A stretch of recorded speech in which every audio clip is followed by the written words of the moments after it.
Il y a une campagne je pense, que j'appellerais de séduction qui doit se faire avant de s'installer dans une ville dont on n'est jamais venu. Oui, je commence à être populaire en France, mais c'est pas gagné. Il faut absolument que les gens apprennent à te connaître. Ils doivent avoir l'envie de venir te voir. Et je pense que se déplacer comme ça fait vraiment plaisir à des gens du coin.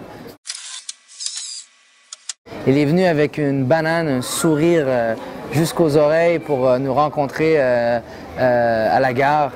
Et j'ai jamais vu un accueil aussi royal depuis que je suis en France. Vraiment, je ne sais pas si c'est dans votre culture ici à Besançon, mais les gens sont très gentils.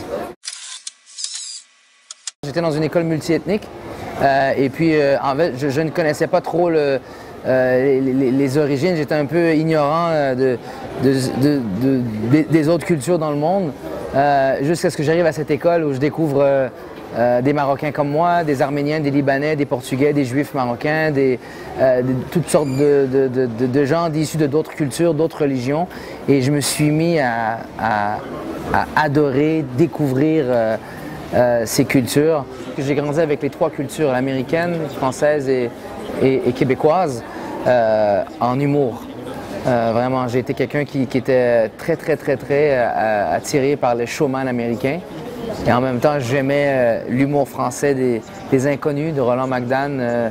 Et en même temps, j'avais la culture québécoise qui est très carrée en humour, qui est très punch et très la vanne aux 15 secondes. Et puis, donc j'ai eu la chance d'avoir des écoles sans même le savoir à travers les différentes cultures. En fait, c'est venu tout seul. Quelqu'un se mettait à parler avec un accent bizarre en français, et en fait différent, on ne peut pas dire bizarre, et automatiquement, je me mettais à imiter la personne jusqu'à en avoir des problèmes à l'école, parce que les gens le prenaient comme une insulte. Je pense que c'est venu naturellement. Et dans la famille Badouri, on est très fort sur les langues. C'est pas rare de voir un Badouri qui parle plus que 3 langues. Donc c'est dans notre famille, on a cette facilité pour les langues. C'est dur de parler québécois, entièrement québécois, et me laisser aller en québécois quand j'arrive en France.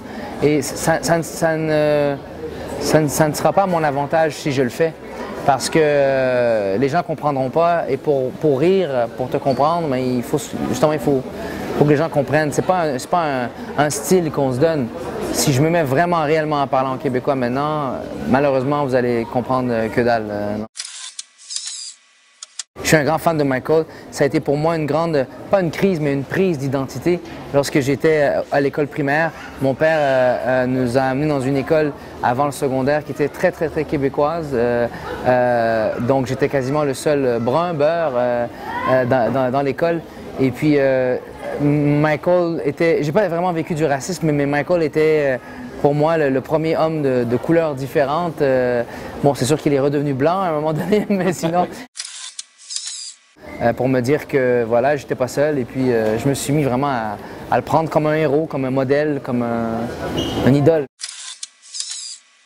C'est quelque chose que j'ai commencé à l'âge de 12-13 ans.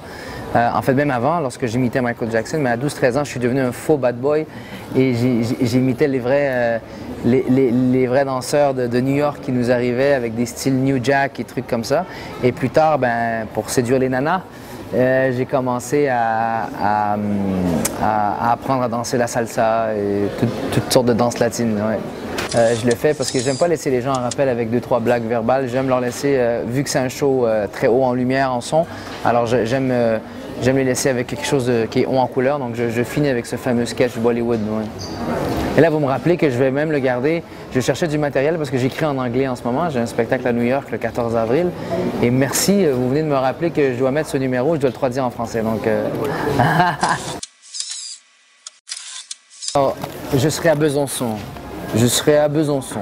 Je serai à Besançon. Je serai à Besançon. Voilà, le 28 février, avec mon pote Rimka, qui m'a fait venir ici. Merci Karim. J'ai très hâte de vous voir, chers bisounettes et bisounours. Et j'ai très hâte de vous voir en grand. Et apparemment, il y a un restaurant québécois dans la ville. J'ai très hâte d'aller voir ce Québécois, là, voir qu'est-ce qu'il fout là-bas, si c'est perdu ou peut-être... mais non, apparemment, il fait de la bonne bouffe québécoise. À voir c'est quoi de la bonne bouffe québécoise. Mais j'ai très hâte de vous voir. J'espère que vous serez là. J'amènerai ma femme cette fois-ci. Elle n'est pas venue cette fois-ci parce qu'elle étudie beaucoup, elle est encore au lycée. Et merci. Le mec, gros pédophile. Merci. Ça, c'est de la promo qui tue. C'est de la promo qui tue, c'est de la balle.